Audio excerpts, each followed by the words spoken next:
Boa noite, igreja. Mais uma vez é uma honra, uma satisfação estar aqui com os irmãos, ter o privilégio de estar pregando a palavra, estar meditando na palavra com os irmãos. Nessa noite, uma noite em que Deus nos proporciona mais uma oportunidade de ter a liberdade de juntos estudarmos a palavra do Senhor. O desejo do meu coração é que nesse momento você pare tudo que estiver fazendo.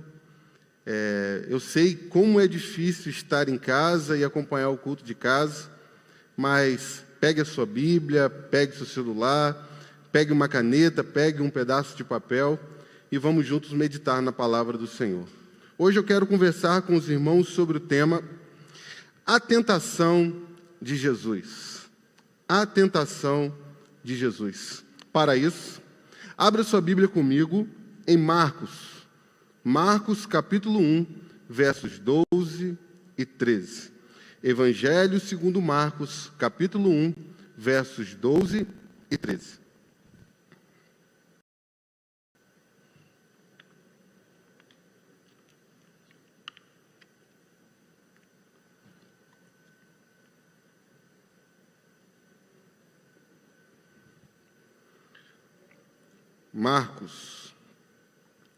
Marcos capítulo 1, versos 12 e 13.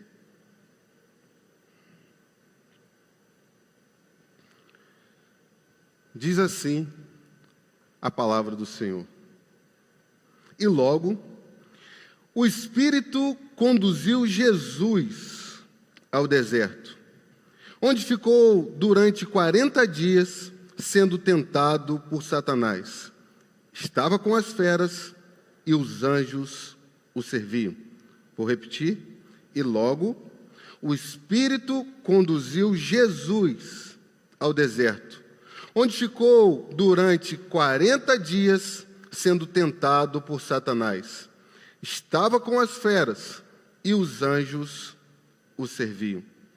Vamos orar mais uma vez. Pai Santo, louvado, Deus, engrandecido seja o seu nome. Obrigado, ó Deus, porque o Senhor nos abençoou, Pai. O Senhor nos abençoou porque moramos em um país, ó Deus, onde temos toda a liberdade de pegar a nossa Bíblia, de abrir a nossa Bíblia, de ler, ó Deus, de meditar, ó Deus, na Tua palavra.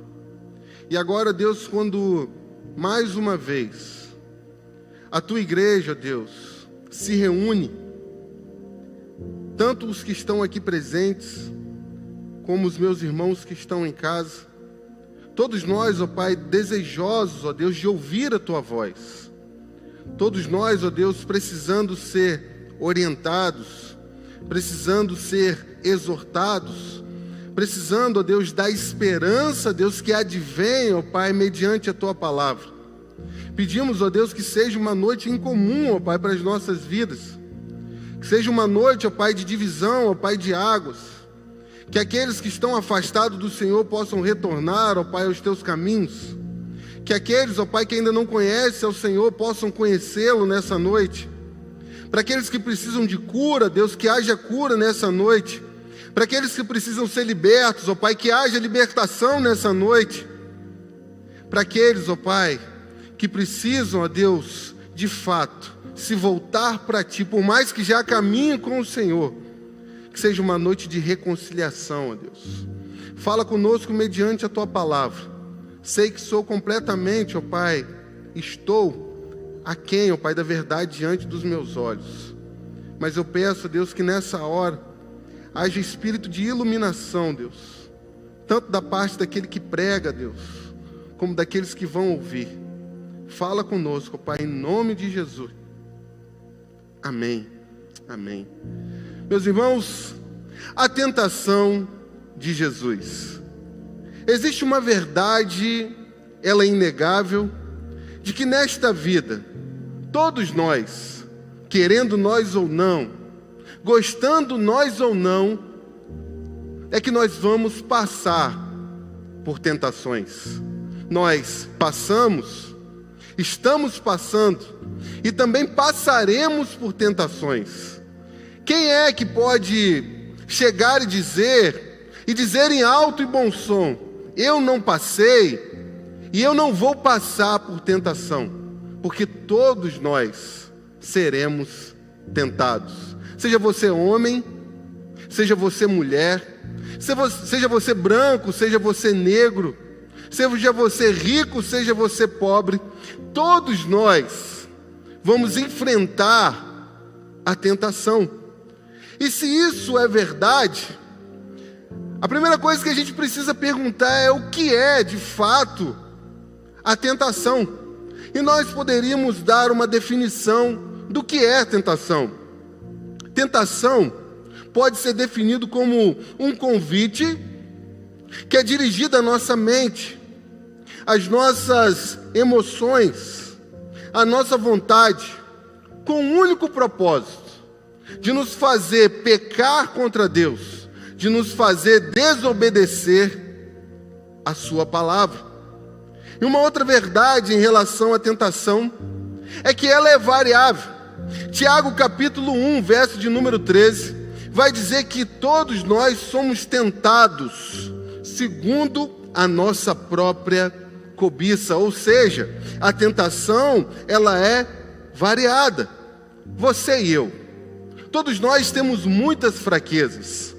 Há um livro que diz que todos nós somos tentados no sexo, dinheiro e poder. Cada um de nós, tanto aqueles que estão aqui, como você que está em casa, é tentado em uma dessas áreas: sexo, dinheiro ou poder. É inevitável que você seja tentado em uma dessas três áreas. Mas você, no seu particular, sabe onde a corda aperta, sabe onde aquele lugar é um pouco mais complicado, sabe onde a ferida dói um pouco mais. E por causa disso, a gente vai observar que nessas variadas fraquezas, há pessoas que você pode deixar uma mala de dinheiro perto dela, que aquilo não vai fazer diferença nenhuma.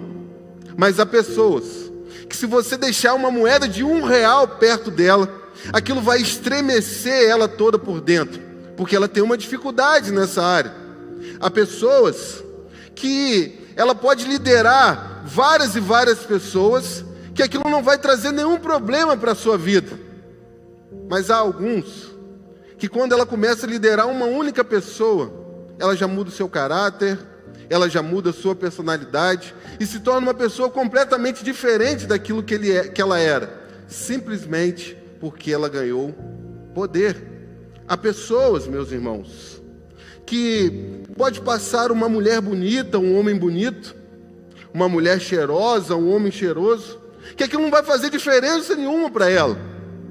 Mas há pessoas que só o simples fato de estar perto com uma pessoa diferente do seu sexo, aquilo já estremece ela toda por dentro, porque nós temos fraquezas, e essas fraquezas são variadas.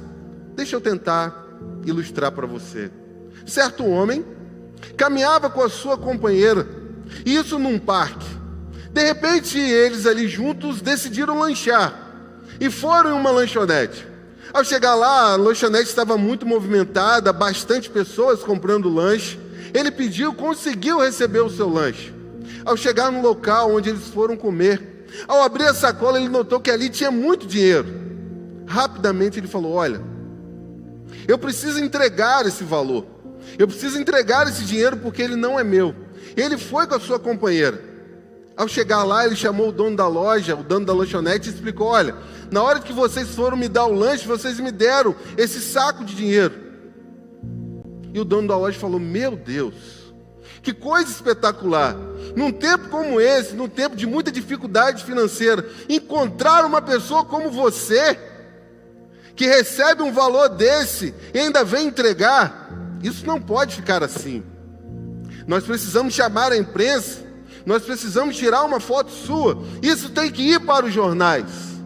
A que o homem disse: por favor, não faça isso, porque a mulher que está comigo não é minha esposa, e se sair uma foto minha, você vai me complicar. Um homem que era muito moral numa área, mas tinha dificuldade numa outra, porque todos nós temos fraquezas.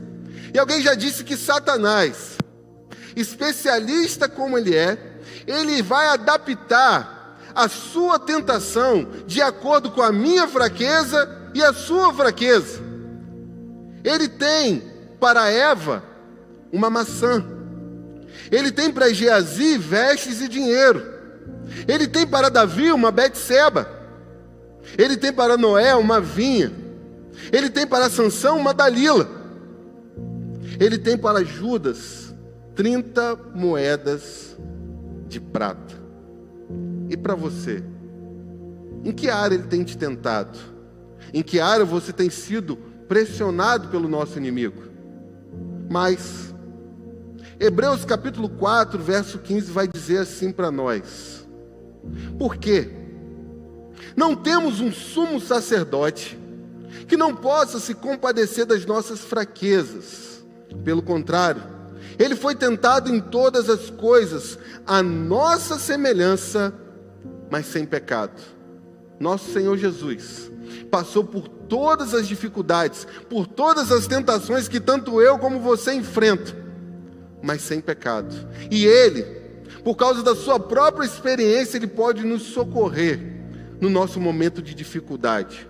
E se Jesus passou por tudo aquilo que nós passamos, o que nós podemos aprender daquilo que Jesus passou e aplicar em nossa vida, em nossa caminhada, nas nossas experiências diárias? E é isso que eu quero meditar com você nessa noite. Acompanhe comigo, por favor, a exposição desse texto.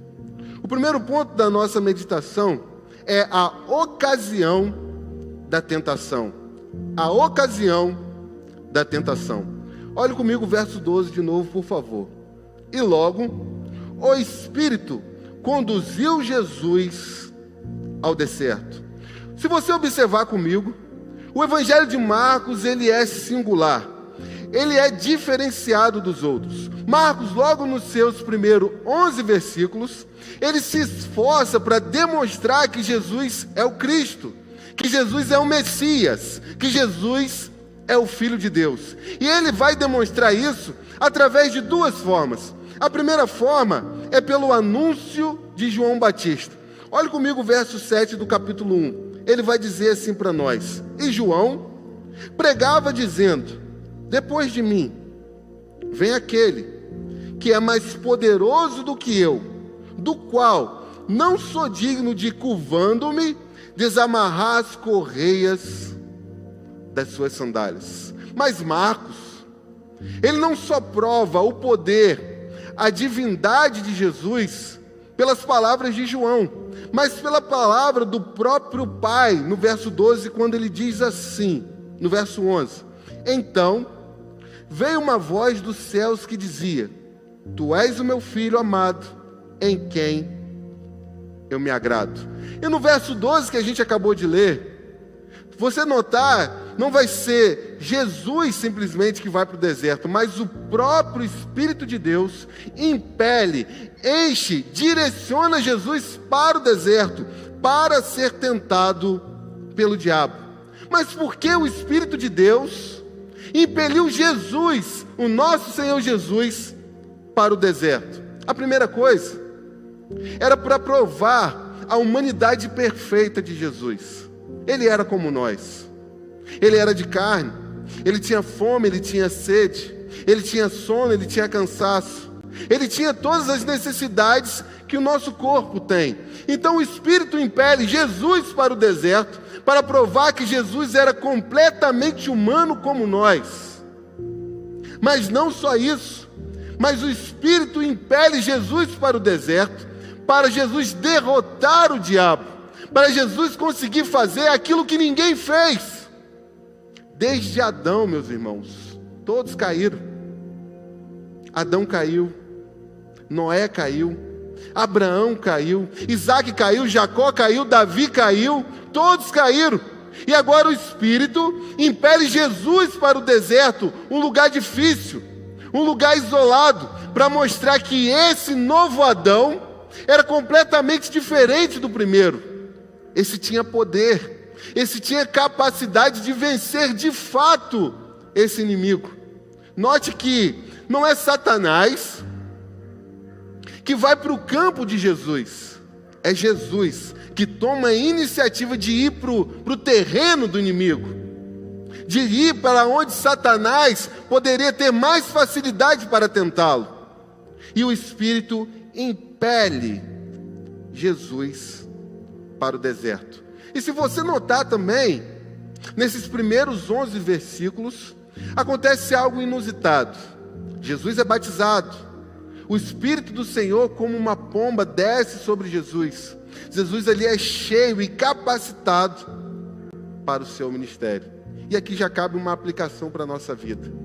Ser cheio do Espírito Santo, estar pleno de Deus, viver uma vida consagrada ao Senhor, não vai impedir, meu irmão, que você seja tentado.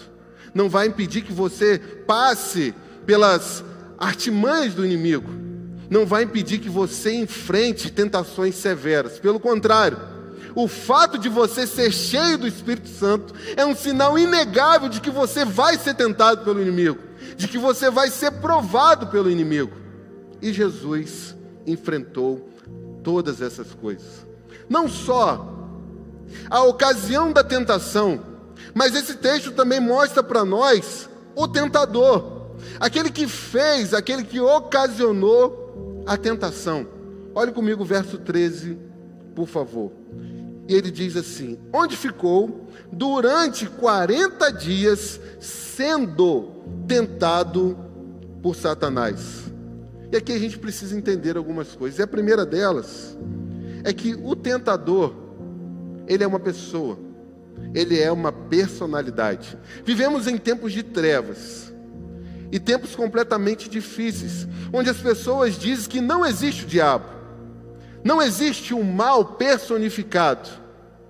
Todos dizem que o diabo é uma lenda, que o diabo é algo imaginário, que é, quem sabe, uma força mística. Mas não. Esse texto está dizendo para nós que o diabo é real, que ele é uma pessoa, que ele tem estratagemas, que ele é inteligente e que ele tem um reino nesse mundo. Quantas pessoas não conseguem entender essa verdade e quando passam por dificuldades não conseguem enxergar a mão, o dedo e a ação do inimigo em suas vidas? Outra coisa que a gente precisa entender sobre esse tentador é que ele é bastante paciente. O verso 13 que a gente acabou de ler vai dizer que durante esses 40 dias Jesus foi sendo continuamente tentado por Satanás. Se há uma realidade inegável e também inegociável, é que esse inimigo é um inimigo paciente. Ele não tem pressa. Ele vai ruindo, ele vai desmoronando todas as barreiras que a gente vai criando ao nosso redor. Há um livro, esse livro precisa ser seu livro de cabeceira, que John Bunyan, aquele que escreveu O Peregrino, ele vai falar nesse livro, Graça Abundante para o maior dos pecadores, de que uma vez ele ouviu do próprio inimigo: eu não tenho pressa de esfriar um coração. Mas não só John Bunyan, me faz lembrar também Sansão. Quantas coisas Sansão passou. E ali com Dalila, mostra a realidade desse inimigo. Ele ouviu uma vez, ele ouviu pela segunda vez, Dalila perguntando: olha, onde é a sua força? O que eu preciso fazer? Será que é amarrando o cabelo? Será que é colocando um cordão novo? Será que é fazendo algum artifício aqui? Sansão foi resistindo, até que chegou um tempo que ele não mais suportava a importunação de Dalila. Ele disse qual era a sua fraqueza. É assim na minha vida e é assim na sua vida. O inimigo insiste, vem hoje, vem amanhã, vem depois da manhã, vai insistindo até que você cede, até que você cai em tentação. Mas não só isso.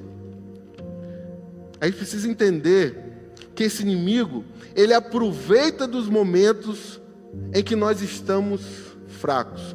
O texto paralelo a esse, que é o de Lucas, capítulo 4, verso 1 e 2, diz que durante 40 dias, sendo tentado pelo diabo, nada comeu naqueles dias, ao fim dos quais teve fome. Então, o diabo disse a Jesus. Se você observar, o texto vai dizer que durante esses 40 dias, ele tentou Jesus, ok? Mas quando chegou 40 dias, onde Jesus estava mais fraco, onde Jesus estava mais cansado, onde Jesus estava com mais fome, é que ele se aproximou com toda a sua força para cima de Jesus. É assim na minha vida, é assim na sua vida, é assim na minha experiência, é assim também na sua experiência. Quando você está cansado, quando você está fraco, quando você está desanimado, quando quem sabe você está doente, é quando o inimigo vem e enche a nossa mente, enche quem sabe os nossos sentimentos. Ele aproveita das nossas fraquezas para investir em nós as suas maiores tentações, porque ele é covarde, e o seu intuito não é outro senão destruir a minha vida e a sua vida, porque ele se aproveita de nossas fraquezas. Mas, diante daquilo que Jesus enfrentou, diante da tentação que Jesus passou, qual foi o conteúdo ou a artimanha que o inimigo utilizou para tentar Jesus? Note comigo algumas coisas. A primeira delas é que o inimigo de nossas almas, a tentação que ele utilizou contra Jesus, ele apelou para as necessidades físicas de Jesus. Mateus capítulo 4, verso de número 3, ele chegou para Jesus e disse: se tu és o Filho de Deus, manda que essas pedras se transformem em pães. O que ele está sugerindo para Jesus aqui? O que ele está oferecendo para o nosso Senhor? Jesus, faça algo bom, mas de forma errada. Faça a coisa correta, mas de algo errado. Coma pão, mas use todo o seu poder, não para abençoar pessoas, não para fazer avançar o reino de Deus, mas para o seu benefício próprio, ou seja, faça uma coisa boa de maneira errada. Isso acontece na sua vida também, meu irmão, como acontece na minha. Deixa eu te dar alguns exemplos para clarear a sua mente. Você pode querer passar na prova da escola, isso é bom, não é verdade? Mas e colar para passar na prova? Será que é legal? A gente sabe que liderar é uma dádiva de Deus, não é verdade? Mas manipular as pessoas, oprimi-las, desvalorizá-las, pedir para que alguém ou outras pessoas se aproximem de imaginários adversários para que você tenha controle seguro da sua liderança, será que isso é legal? Todos nós somos tentados essas coisas. O sexo é bom, não é verdade? Mas e fora do casamento? Antes do casamento? Será que isso é legal? Coisas boas em si mesmas, mas praticadas de forma errada. Essa é a sugestão que você recebe. É a sugestão que eu recebo. Mas não só isso. A tentação que Jesus recebeu, ela não só apelou para as necessidades físicas, mas também para o orgulho espiritual. Leia comigo, por favor, Mateus capítulo 4, verso 5 e verso de número 6.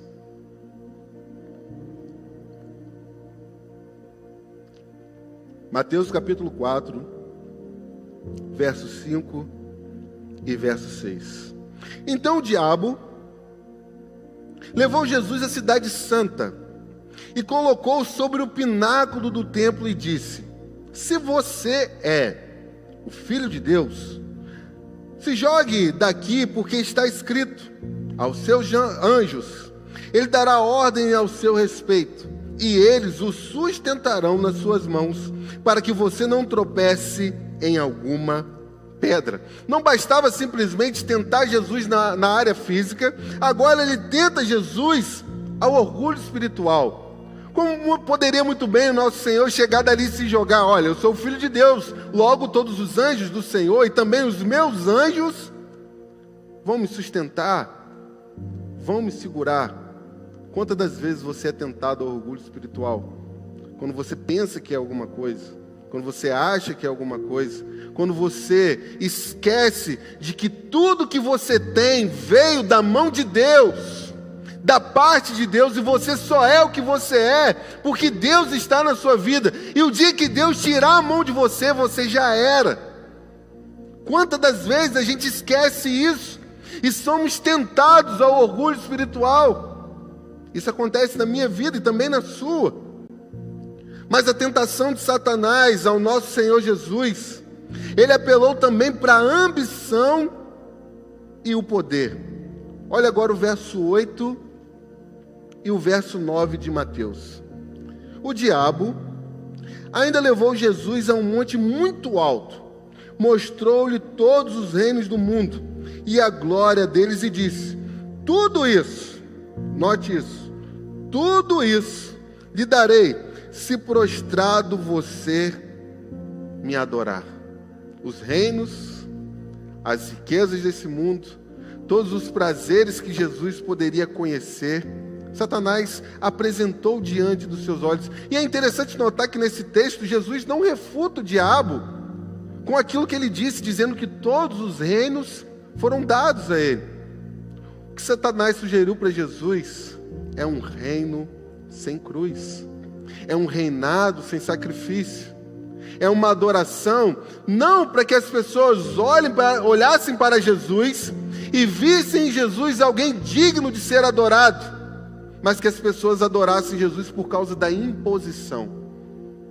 Ele tentou Jesus, mas o Senhor resistiu. Então qual é o propósito de toda a tentação do diabo em relação ao nosso Senhor? Ele tentou Jesus a se proteger, a fazer o inverso do seu propósito de vida.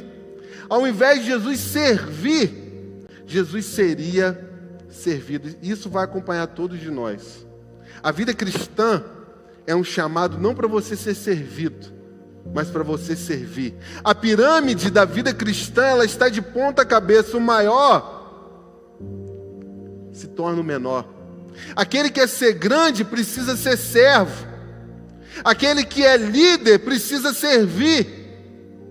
Aquele que quer ser muito grande, ele precisa servir a muitos. E todas as tentações de Satanás vai fazer todos os dias que eu e você não coloque os outros na frente, mas sempre coloque o nosso eu. Que a gente não olhe a necessidade do outro, que a gente não olhe a dificuldade do outro, que a gente não olhe aquilo que o outro precisa, mas de fato aquilo que nós precisamos. Porque o reino de Deus é um chamado não para você se satisfazer, mas para você se abster e satisfazer outras pessoas. Às vezes é uma ligação, você está cansado. Às vezes é uma conversa, mas você não pode, porque você está cansado. Quantas das vezes nós abrimos mão de servir as pessoas porque a gente pensa em nós mesmos? E era isso que Satanás queria com Jesus, fazer Jesus inverter todo o grande propósito da sua vida, porque Jesus disse: o Filho do Homem não veio para servir, mas para ser servido e dar a sua vida em resgate de muitos. Mas Jesus foi tentado, Jesus venceu a tentação. E se nós estamos olhando para Jesus e tirar lições para as nossas vidas, quais foram as armas da vitória de Jesus contra o diabo? A primeira arma que o texto apresenta para nós é a oração. E aqui está uma grande dificuldade. Tudo na vida cristã é mais fácil do que orar. Ler a Bíblia, ler bons livros, estar na igreja, fazer as atividades da igreja, estar envolvido com as coisas do Senhor, isso é tudo maravilhoso. Mas orar, meu irmão, orar é difícil.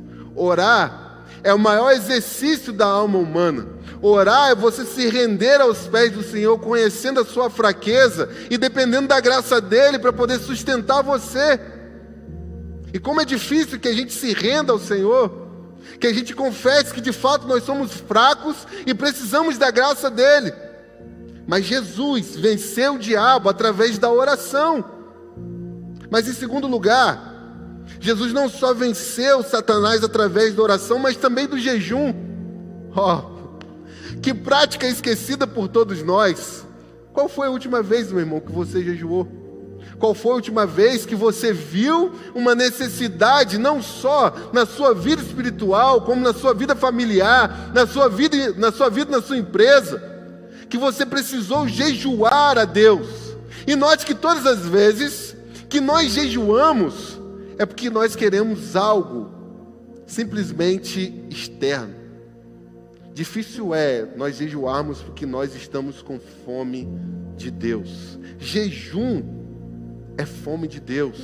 Jejum é fome das coisas de Deus. Jejum é saudade de Deus. Jejum é o desejo de você ser cheio, não das coisas daqui, mas você ser cheio das coisas espirituais. Como nós, diante de tentações tão severas, diante de tentações tão difíceis que vêm para rachar a nossa vida, vamos resistir se a gente não colocar o nosso coração diante de Deus para jejuar, para buscar a face do Senhor. Mas Jesus venceu a tentação, Ele venceu Satanás através da arma da palavra. Quantas foram as vezes que Jesus disse: está escrito, está escrito, está escrito. Jesus usou a palavra de Deus para vencer as tentações. E é aqui que entra o outro problema. Nós nunca vivemos em um tempo tão bom, mas também num tempo tão difícil. Existem hoje mais de 20 Bíblias de estudo. Quantas pessoas enchem as suas prateleiras de Bíblias de estudo, mas não leem? Nunca foi tão fácil você conseguir um livro evangélico. E nós não lemos, estamos preocupados ou estamos ocupados com o nosso celular, com Netflix, com WhatsApp, com Message, mas a gente não se preocupa com a palavra de Deus. Como nós vamos vencer as tentações? Jesus venceu, porque Ele tinha a arma da palavra de Deus.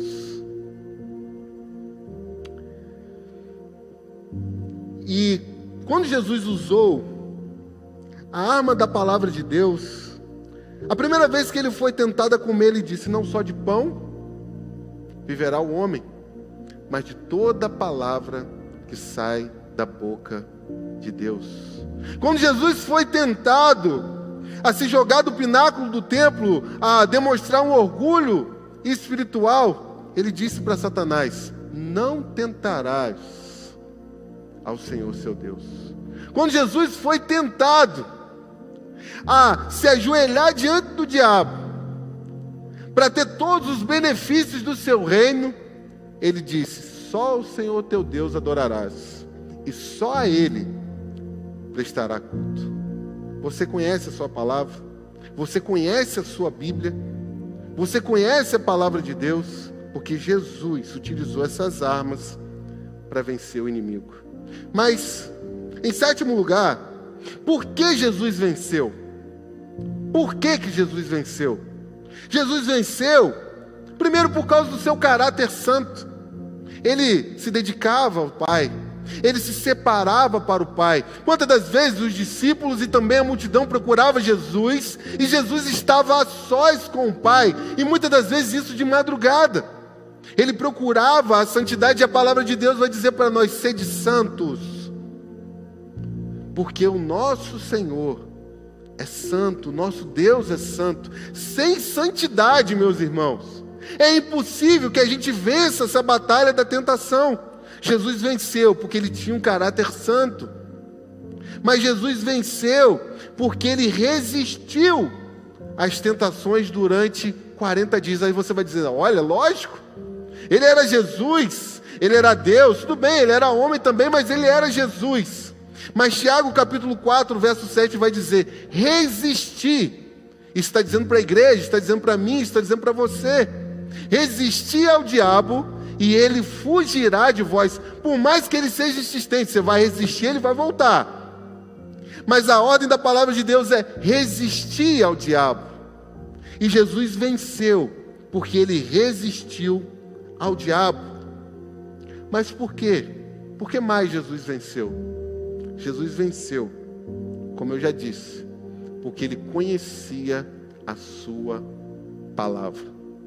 E o chamado nessa noite, meu irmão, não é para você inventar nada místico, não é para você procurar as novidades do mercado evangélico.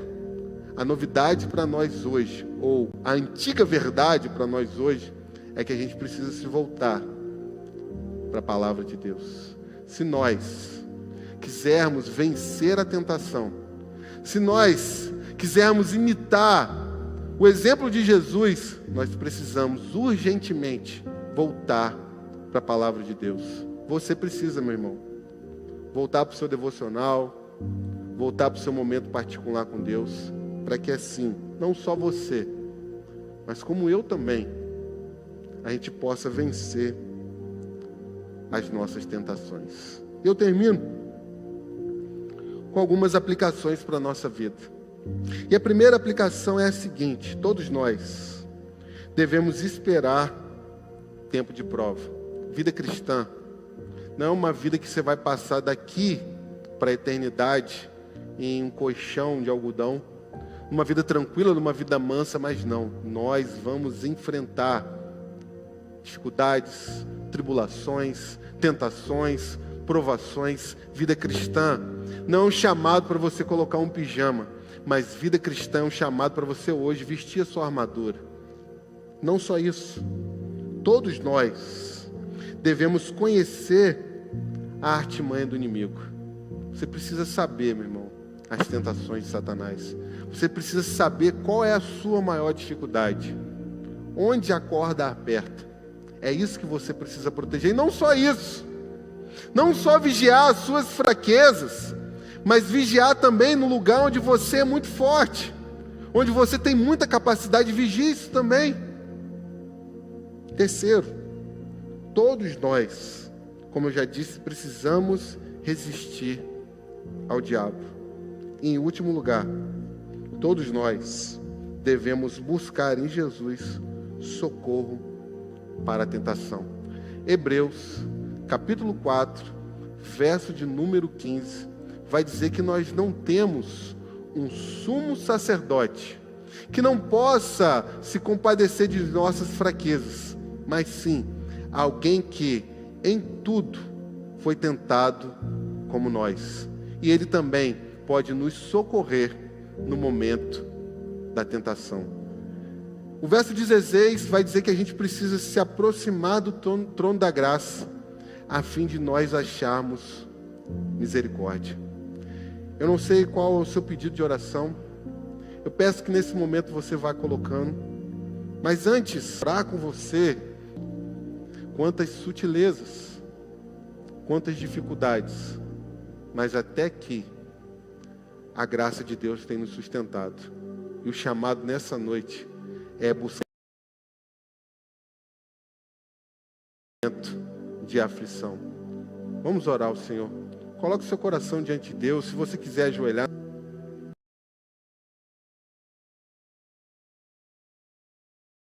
em teu Filho, nós podemos ter. A tua palavra em Deuteronômio vai dizer para nós que é a sua força. Quantas tentações, quantas vezes nós choramos, ó Deus, gememos, ó Pai, para a glória do teu santo nome, ó Deus. Tira o teu servo dessa tristeza, ó Deus. Mostra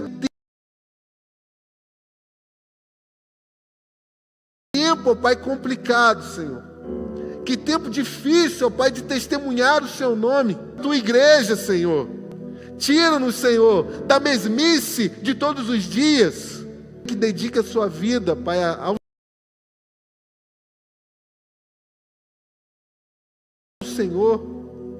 E quanto de nós, ó Pai, passamos pelas esquinas das nossas fraquezas. Mas também nos fortalece para pregar a tua palavra, Deus. Fortalece para o século XVIII. 18 para o século 19, eles experimentaram coisas maravilhosas. Aviva a tua igreja, aviva o teu povo, Deus. E tudo isso